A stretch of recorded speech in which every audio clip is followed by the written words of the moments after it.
Looks like winter is finally coming to an end, which means it's time to start casting again. That almost rhymed. No, it didn't.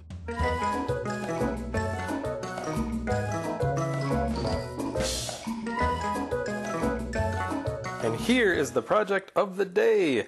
This is a spear point, a 3D scan of an artifact, of a bronze artifact specifically, and I'm going to cast it in aluminum bronze. I already made this kind of half mold. The idea here is I'm going to shove this in to here, ram this up, then dump this side out and re-ram it up. It's a technique that has a name, which I should know off the top of my head, but I don't. And because I have to use this big thing, I'm also going to try this. As like a side note, this is one of the badges off the van for the van project. Well, I'm missing one of the 150s, so I'm going to see if I can cast this in aluminum bronze. This is plastic, but it's made in injection molding, and they have to make it, inject it in the mold, pop this out of the mold, which means this has to be shaped such that it can be removed from a mold. So maybe it'll work for this, maybe it won't, but probably won't talk about that much. This is a bronze dagger, and not dagger, spear point, and specifically in the past, before iron technology, bronze stuff, tools, and weapons tended to be cast. You can't really forge it super well, so it has certain characteristics that lend itself to casting, which I will describe later, probably when I'm heating the thing up and I need to kill time by rambling. But basically, these were not sand cast. So I'm going to sand cast it. But generally, I think, I might be wrong here, there's going to be a lot of variation in the technology anyway, but they would have been probably more permanent molds like stones. Sometimes I take 2 stones and carve out the negative shape of whatever they were casting, and then they would hold the stones up, pour the bronze in, it would harden, they would pull it apart, pop out the spear point or sword or whatever, stick them back together, pour more in, and that way you can pump out tons of them really, really quickly, because when you're talking about arming an army, you kind of need your technology to move along rapidly. We are not going to do that. Also, this may or may not work because aluminum bronze is not tin bronze. It has different casting properties, which I'll talk about later, but we're going to ignore all that and just carry on anyway. Going to push this down into here. The reason I'm doing this is this does not have a flat surface. It's a 3D thing. I printed it in 2 pieces and then glued it together because if I did it match plate style, there's no chance I was going to get it back together properly. There we go. Now it's going to think, when I ram up the sand on top, it'll think that it's a flat surface with this pattern in it. Flip it over, take this off, dump it out. I didn't ram this up very well.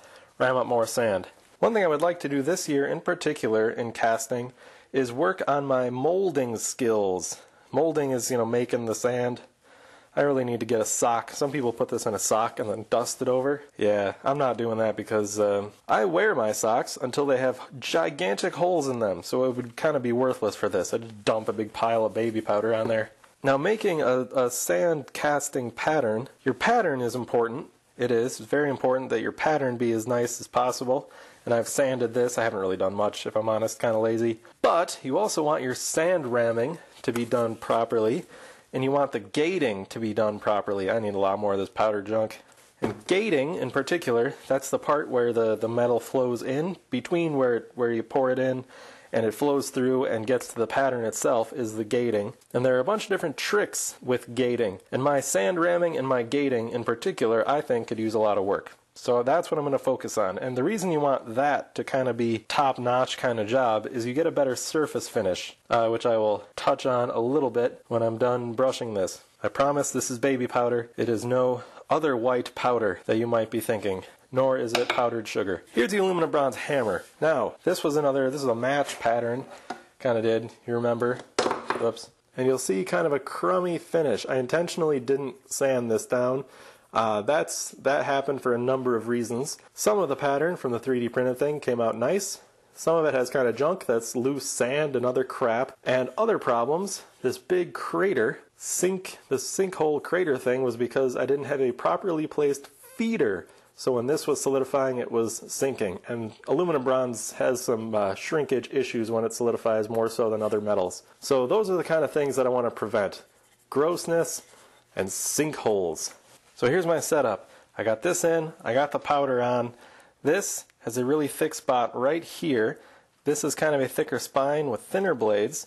This is one of my feeder things. This is a 150 off my van. I'm just going to test, see if I can print that. And here's the Jeep thing again. My parents are talking seriously about buying a Jeep maybe, so why not? Golden Jeep keychain. So the idea here, now this is you're looking at the bottom here. This is going to be the bottom. This is the cope. The top flask is just upside down. I'm going to ram up the drag, the bottom flask, flip it around, dump this out because this isn't rammed up very well. Then ram up a new flask, the top one. And I'm going to put a feeder here because this thick spot is the thickest spot right here. And it kind of thins as it goes to the end. So I'm going to put this feeder here, again, on the other side. So this will be the last thing to freeze. And it will feed this as it finishes solidifying. So you have no shrinkage in this like on the hammer. I'll have a lot of shrinkage on this, the top of this, but who cares? This is going back in the melt pile. I'm not going to care about shrinkage of these parts because these are just kind of add them in, why not? Put the in gate here, not on the end, here. It's going to have to flow in here and get trapped. Any junk might get trapped back here. Then it's going to flow over here to this side and flow in this direction. The idea there also is that since this will be on the bottom, any junk on the bottom will get trapped at the end, and this will have to fill up and then overflow into this feeder. And I'm going to make the feeder part, the connector gate thing between this long thing and this tall thing, I'm going to make that kind of small. The idea there is going to be choking, so it's not going to let a lot of metal just flow in really quick. It's going to slowly but surely trickle in, fill this up, fill up the feeder, and away it goes. These, I'm not going to bother doing anything to prevent them from getting junk, but again, who cares? You don't want the metal rushing into your patterns because you'll get turbulence, which can lead to oxidation. That can also lead to sand being washed into your patterns. I want the sand to get trapped in this. So that's how I'm going to do this. These are just kind of the first couple of things I'm going to try to do to improve the surface finish of these. I've seen people shake with these things, these riddles. Well, Petrobond doesn't seem to like doing that. You know, it's just too sticky. Particularly concerned with getting the detail into all the tight spots on this 150. Pretty sure it's not going to work. I know that's not confidence inspiring, but I'm not confidence inspiring. I shouldn't be inspiring your confidence. Don't look to me to fix your emotional issues. Fire is way better. No, don't look to fire. That was a joke. Don't burn stuff down. You know, while I was ramming up this top flask in preparation of beginning this process, my daughter was in here, 4-year-old, playing in the sand. She was careful to keep the sand in the box of sand, but she was having a good time. Made me think, I think it's a good idea to get kids involved in this kind of stuff. Maybe not the fire part or the melting metal part, but just in general, making things in the garage and having a good time doing a productive hobby. Because eventually they're going to find something to do. And when I was that age, I don't remember what I did. But when I was older, I played video games and rode my bicycle. The bicycle was a good hobby, although it did end up in some broken bones. But, you know, working out kind of exercise kept me happy, kept me healthy. Video games, though, those probably weren't so good for the health. But maybe, just maybe, I can get my kids into a more productive hobby, get them to appreciate when you make things and all of that. That's my idea anyway. Maybe they won't turn into one of those people that's like, yeah, I want a new one. And then they get the cheapiest, crappiest, poorliest made, but fanciest looking Chinesium piece of garbage that breaks in 2 years. And yeah, I want a new one. My old one lasted 20 years. Well, your old one, you threw out because it was old. You know, you can't say, they don't make them like they used to, and then throw out your old crap. Well, the old crap was made like they used to. Anyways, rant over, back to sand ramming. Wow, that was freakishly off topic. That was, wow, more so than usual. To avoid future rambling, I think I'm just going to cut ahead until I have all this rammed up. You've seen me do this a bunch of times. This part isn't going to be any different from here on. Except, trying to pad this down. Saw one video of a guy padding down the first couple layers just to get a feel for where it's loose so he can get nice adhesion around his patterns. So I'm just going to kind of feel around for that. Okay, yeah, now cutting ahead. Anyways, that rant may have come off slightly unrelated, because it has nothing to do with castings, but I still stand by some of it. I think the point I was going at was, if you have kids, get them interested in crafts and other making things, productive hobbies where they can learn stuff. It'll help them develop some skills maybe they can use, just have a general good time with stuff, and also perhaps be able to spot when things are made poorly. Very few people, I think, have that ability to spot when things are crap, or perhaps not worth the insane price. And in other cases, where other things are made really well for an insanely low price. You know, maybe if more people understood the kinds of skills that went into certain things, they would be more willing to pay for good stuff and not pay for crap. Notice that especially with cars. So many really, really expensive cars have so much cheap plastic garbage in them. And then the cheap plastic garbage breaks and stuff. So in one car, it was like $70-some thousand, and I hit a bee on the interstate, and a bee, like a little insect, and the bee just hit the window trim right and ripped the window trim off. Found a dead bee under it. $74,000 truck. SUV, whatever. Anyway, took that vehicle to the dealership. It wasn't my dealership, or wasn't my car, I mean. Took it to the dealership, and their answer was, yeah, they're all doing that. What? How did that pass anything? I guess I did ram it up pretty properly. Hammer. Man, these little ribs, they really help. Okay, back to the ramming. Here's going to be my feeder. And I'm actually going to push the feeder through to create another little trap for junk to get in there. In-gate will be here. See, junk get trapped there. It'll get trapped in the end. It's got to overflow into this. It'll get trapped down in this little pit. There's a whole lot of traps, and then I'm going to cut the gates for the rest of these. Also, you'll notice the metal's flowing into this thick spot and running down the thick tip. It's actually pretty thick all the way to the end. Again, these were originally cast, not forged. Iron stuff was forged, bronze was cast. But I'm still going to need venting. Now this is Petrobond sand, and Petrobond sand vents pretty well to begin with, so I've heard a lot of people say don't even bother. But I'm going to vent it with a wire. So I'm going to put a lot of little poke holes through when I'm done, and that will hopefully allow any gases to vent out. Some people will put like a straw or something thin just to allow the vent, but I really don't want to have to mess with it to clean up the tip. I kind of want to leave it raw so you can see some of the cool details. And actually, I bet I can add a little feeder here. Yeah. And then I'll just cut a gate from here to this. Yeah. Changing plans at the last minute. That's always a good thing, right? Powder, yeah. Moving on. You know, this casting thing is pretty fun, but I'm probably going to forever be trying to improve everything that I do with it. The reason for that is casting is like a lot of skills. You know, you can pick it up pretty quick, and you can do it to some level of competency, but really, you'll never be perfect at it, especially if you're just doing it at your house. There are professionals who still have things to learn when they get older, and they're like much more proficient at this than I will ever be.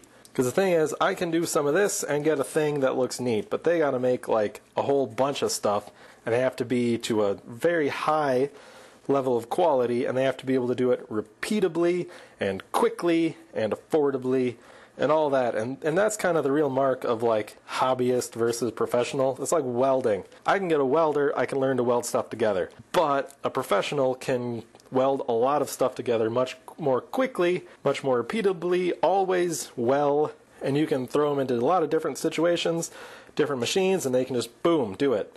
You know, boom, no problem, no need to adapt. They got it. They got this. Me, not so much. I'll just never have the training or the experience doing that or this to really achieve those professional level results on that same scale. It's kind of like drywalling your house. Anyone can stick drywall up and put screws in, and they can even do a pretty decent job, but they're not going to do it in anywhere near the amount of time that the professional is going to be able to do it. It's just not going to happen. But it's fun to just constantly improve, and maybe by the time I'm 60 years old, 70 years old, 80 years old, and don't want to do any of this anymore, I'll actually be halfway decent at it. But probably not. There's still probably going to be a lot for me to learn. But isn't that the fun of it? That's the fun of it. I think that's the fun part. As long as you don't fall into the trap of like just always pretending that whatever you're doing is super, super difficult and only you can figure out how to do it, that's a load of crap. Yes, there are some amazing welders out there, but anyone can go to a school with, if they have reasonable natural abilities, they can go to a school, they can get certified, they can go work for those years and develop the same proficiency. It doesn't mean the person doing it is special, it just means they're trained and more experienced. Of course, you could say training and experience makes them special. But it's not unobtainable. That's what I'm saying. It's obtainable. Everything I do here is obtainable for you probably watching. And on and on and on and on, cut to the end. Okay, it's not quite all the way rammed up, but I don't need to fill it all the way. They're very thin things, so sometimes you want to fill this all the way up to sand and put weights on because the buoyancy, the weight of the metal will try to float the top up. That's not going to happen here, so I'm not going to bother. Plus I want a little extra sand to make a thing. So you've seen me make little like ridges in the sand around the gates just to prevent it from running out and messing up my flasks. That's not exactly what I'm going to do here. I am going to make a ridge, kind of raise up this feeder here. And what that does is increases the head pressure, so the pressure of the weight of all the metal kind of pushing down to fill in the little cracks. So I am going to raise that up a little bit. But also, I'm not just going to pour straight into this. Sometimes people make these out of like, they'll put a soup can and fill it up. That's an even better idea to get even more head pressure, but I don't have a soup can. But for this part, going to do something else after I also build it up, because remember, both of them have to be built up to the same height, otherwise before this fills up, this is just going to pour all over everywhere, and there will be carnage and mayhem and sadness in the land, and also fire. Fire where you want fire is good. Fire where you don't want fire is very not good. Okay, my standard sand castle-y thing built. Now, observe, this is actually not the right tool for this job. Well, it's what I got. It'll have to do. Going to carve in here a pouring basin. So now what I'm going to do is pour into this, and then it will overflow and go down the hole. I'm not going to pour down the hole. So that's basically what I'm going to do. I'm going to have to cut a little channel here when I get this out. Pour into here. I don't really know why this is a good idea. I could pretend I know why, but really I've just seen a bunch of people doing it, and I'm still looking into why it's important. But in particular, I saw one video by a guy named Tobo Mott. He made an aluminum bronze hammer, and he had a bunch of elaborate gating and stuff like this, and the surface finish came out really good. So I'm just copying it for that. Aluminum bronze worked for him, worked for me. Should work for me, I mean. Okay, moment of truth. I'm really running out of time today, so this better work. Alright, that looks promising. Oh no, throwing trowels.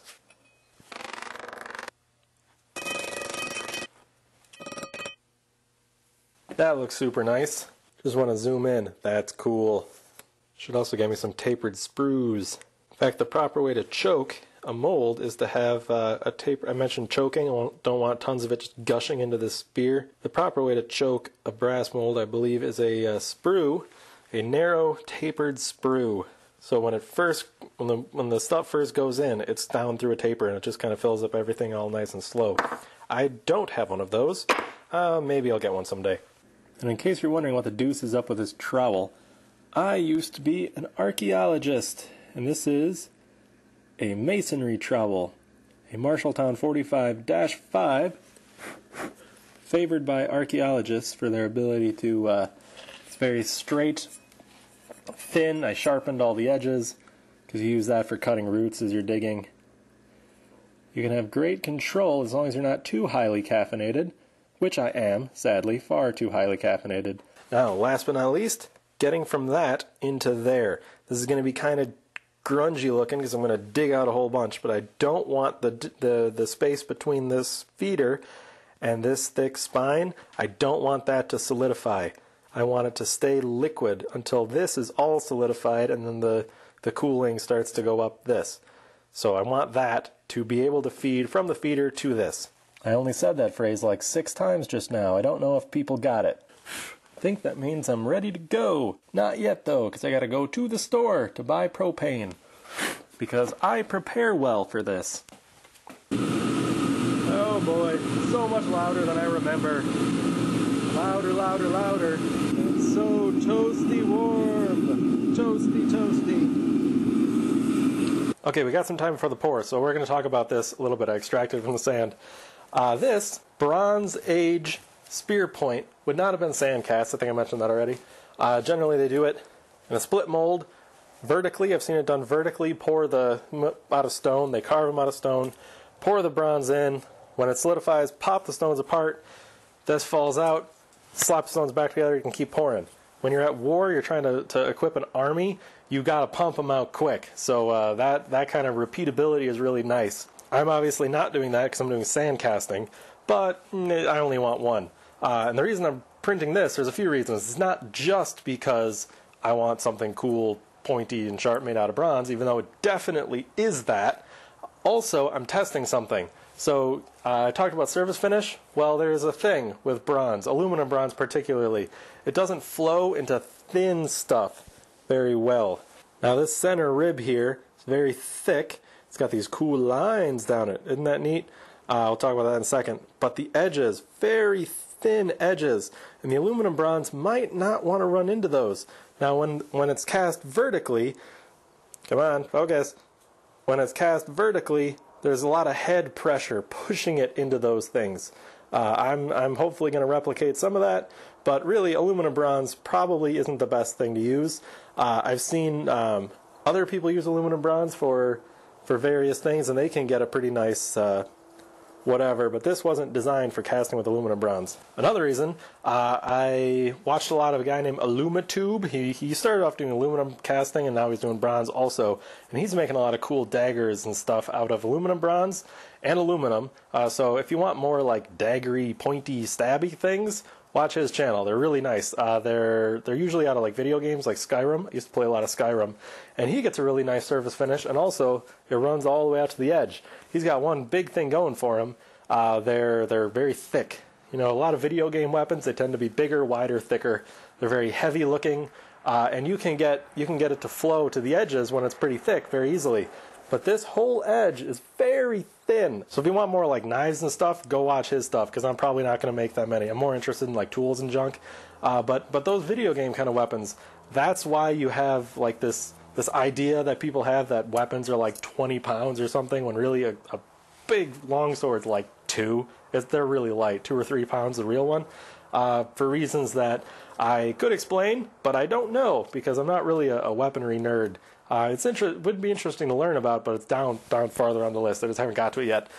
But Bronze Age is something I can talk about. And the reason I'm doing Bronze Age, I apologize if this goes off topic. Bronze Age was an idea created by an archaeologist / historian guy in Europe to explain like the transition from stone technology to bronze technology to iron technology. So it went chipped stone, cast bronze, forged iron. And that's kind of a progression you see over time. However, it's not really that descriptive. It was useful at the time, early on, when they were trying to just gather a bunch of data and categorize it. But really, bronze technology would have hit different places at different times. It would have been used alongside stone technology in different ways at different times.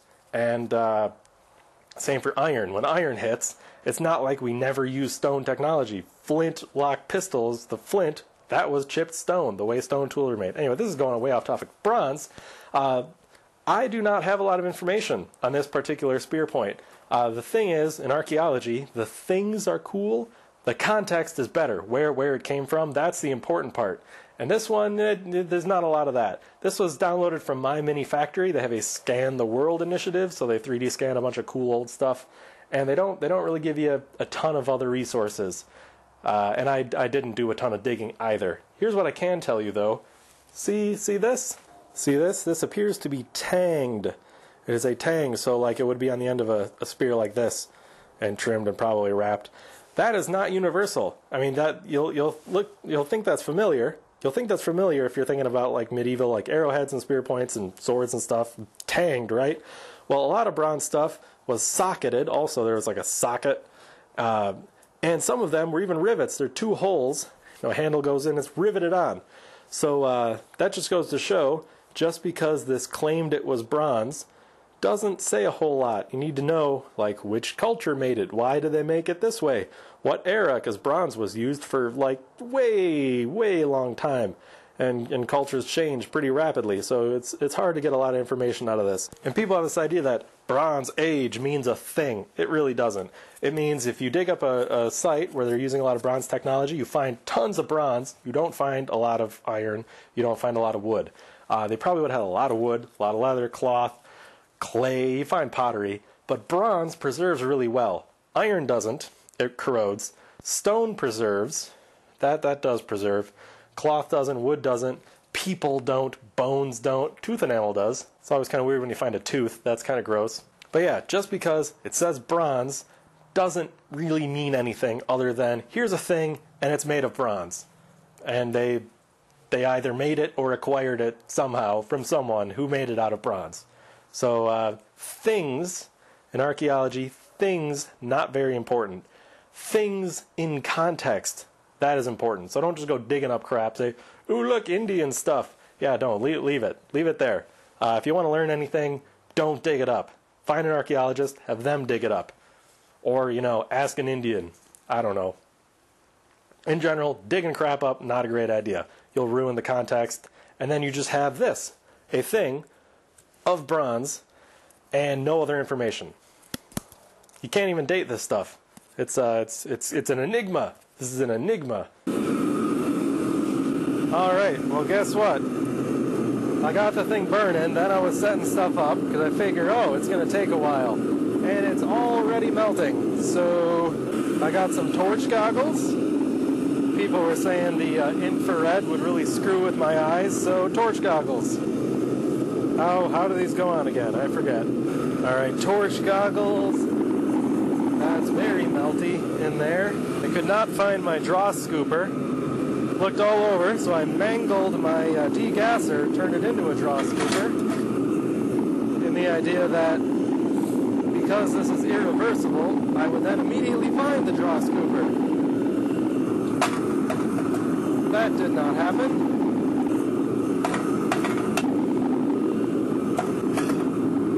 And that's all she wrote on this thing. That's mangled. Wow, that got hot in a hurry.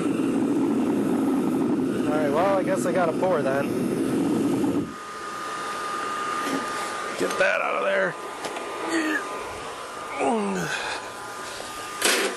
That out of there, and I now realize that is directly in my way. Wow, the heat coming off of this thing is intense. Okay, here we go. Oops, that was totally not what I wanted to happen.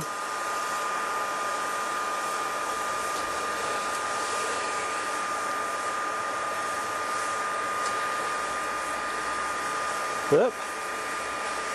Well, I don't have any extra. Look at that. Filled the things all the way to the top and no extra. So, that was very quick. Wow, this thing gets hot in a hurry. That thing gets super hot in a hurry.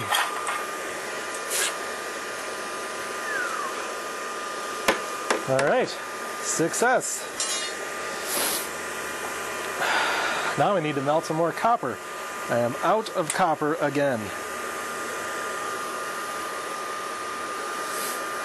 But I know my tank is getting cold. I don't want to put a cold tank to try to melt a bunch of copper again, because I want to start with a warm tank. Start with a warm tank, then you get a maximum amount of time before the tank goes flat, and I actually only have this one tank right now. I gotta go change the other two. So, good. Filled all the way up, except for blasting a bunch down the feeder hole. I think it went well. So, now we wait.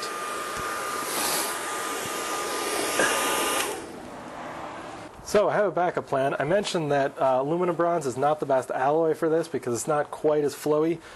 Tin bronze is probably a little better, but I have an additional backup, and that is silicon bronze. Someone sent this to me a long time ago, and I haven't used it. It's a chunk of pure silicon, as in the element silicon, not silicone or silica, which is glass and sand and stuff. Silicon, and his name was Pete. Very, very nice. And I was not going to use it until I knew I could melt copper reliably. And then I could melt copper reliably and went straight to aluminum bronze. But silicon bronze is a fantastic casting metal. It flows really nice, get a lot of great detail. The color is nice, takes patina nice, it resists oxidation when it's molten. It is great. And that's what this is for. This is a pound, I think, roughly a pound. And I can make 25 pounds of silicon bronze with this and some manganese chips that he also sent. He's a very nice guy. So that's my backup. That or tin bronze. You can get tin. Why am I wearing these? Oh, jeez, that's bright. The sun. Okay. You can get tin as lead-free solder is a pretty easy way to find it. You can get it at any hardware store. Just look and make sure it's 100% or 99% tin instead of lead or or other lead-free solders contain stuff other than tin. That's pretty easy. Or you can just buy tin ingots. So that's pretty easy too. But man, these things really work. I could see in there perfectly clear. It's bright out here. It's bright. I need to fix these. So that's my backup if aluminum bronze doesn't work. If it doesn't work, I melted something, and wow, it's been a while since I cast something, and this burner gets real hot real quick. It's pretty insane. I didn't have time to set everything up really. I was going to zoom in the camera so you watch the pour, and Yeah, no, it destroyed that improvised draw scooper. Destroyed it real quick. So yeah, now we wait, and then we dig into the sand and see what mysteries and magical castings lie inside. Much time has passed. It's still warm to the touch on the top, but hopefully it's not going to burn me too badly. Where is my trowel? Trowel, there it is. Why did I grab the trowel? Don't need the trowel.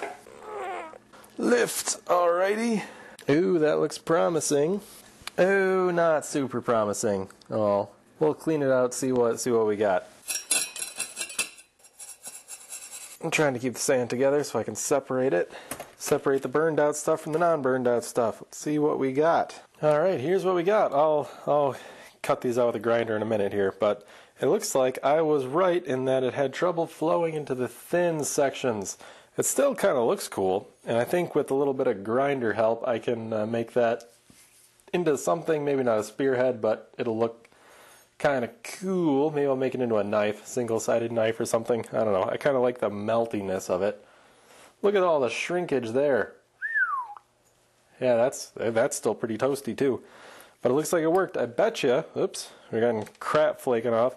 I bet you this froze like I thought it would, and then this continued to feed this, which ended up not needing to be done. And this had to continue to feed this whole part, which I really didn't care about. These successfully fed this here, and look at the Jeep base. And look at the 150. It got a little cruddy up here where there's that really thin ridge, but I mean, other than that, let's get some detail here. That's just me brushing the sand off with my finger, and I think that surface finish is exactly what I'm going for. Like this cruddiness around the light openings there, that's from the pattern being cruddy. But this looks really cool. Like if that top piece had gone flowed in there correctly, yeah, that would be super cool. I really like the kind of multicolor look that you get too, with the different metals perhaps not mixed super well at the surface. Unfortunately, when I go to clean it up, that's all going to go away, and then it'll look much more uniform. But yeah, I think that's a successful experiment in surface finish, and successful. I called it before it happened with it not flowing into these things. So we're gonna have to go to Plan B on the spear point. Gonna go to Plan B on the spear point, but gonna stick with some of these new gating techniques. I keep hitting the lens with the thing. Break out the grinder. Try to clean these up.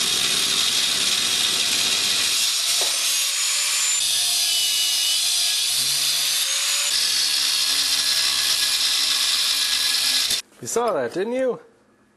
Ooh, that's toasty hot from the grinder. Look at that! It just broke. Stupid thing just shattered on me. That means I screwed up the alloy. And this has way too much aluminum in it. You know, I didn't measure, but I was guesstimating like 15% tops. But you know, aluminum bronze, I need to be pretty careful. So yeah, this is gonna get remelted then. I decided to stop before I turned all of it just into shards of razor sharp crap to kill me for the rest of my life in this garage. This is gonna have to go get remelted, sadly.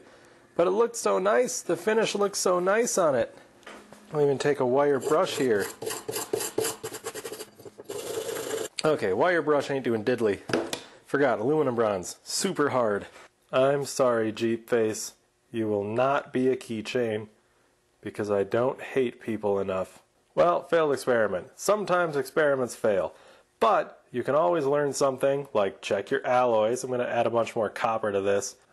Maybe find a way to ram up that other thing better. Another thing to learn, the reduced turbulence, I don't have any porosity in there. The surface finish is much nicer. So the casting experiments helped. So the molding experiments helped. Crappy as that is, and this whole thing, I mean, that's exactly the surface finish that I would like. So again, success, fail. Remember I said that in a video? Success and a failure. Success, fail. And that a couple of the things are nice, and the entire rest of the project is a failure. So yeah, well, I am now tired of this. I'm going to go inside. Try again later.